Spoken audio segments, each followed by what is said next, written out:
মুখ্যমন্ত্রী মমতা বন্দ্যোপাধ্যায় হুগলিতেই আসে, যেখানে নরেন্দ্র মোদী এসে গেছে সিঙ্গুরের সেই জমিতে। কি বলবেন সেখানে কি? আগামী 28শে জানুয়ারি আমাদের নেত্রী মমতা বন্দ্যোপাধ্যায় সিঙ্গুরে মিটিং করবেন।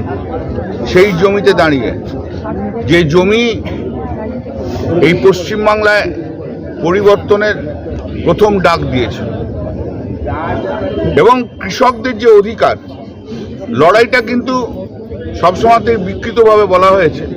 টাটার বিরুদ্ধে লড়াই ছিল না, লড়াইটা ছিল পশ্চিমবঙ্গের তখনকার সরকারের বিরুদ্ধে, যারা বেআইনিভাবে চাষিদের অধিকারকে কেড়ে নিয়েছিল জমি ল্যান্ড অ্যাকুইজিশনের নামে।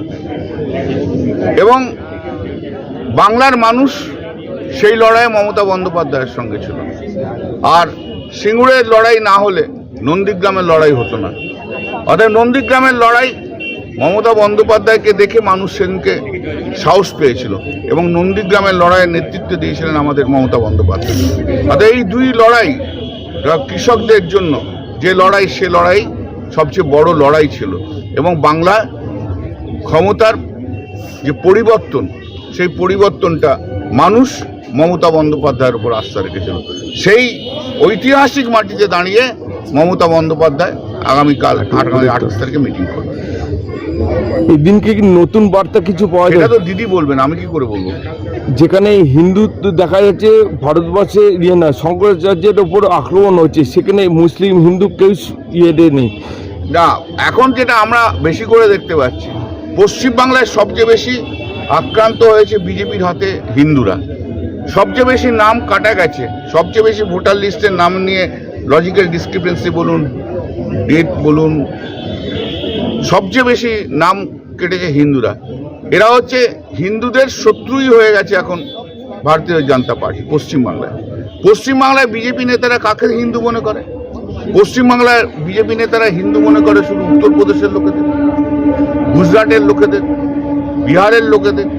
এরাই নাকি হিন্দু। যারা জয় শ্রীরাম বলে তাদের ছাড়া কাউকে হিন্দু বলে না। কিন্তু বাঙালি বলার তো লোক রয়েছে, শিবের কথা বলার লোক রয়েছে, জগন্নাথ দেবের কথা বলার লোক রয়েছে। আমরা তো তাদের ভক্ত। সনাতনী ধর্ম তো আমরাই মেনটেন করছি, ওরা সনাতনী ধর্মকে দুটো ভাগ করে দেওয়ার চেষ্টা করছে।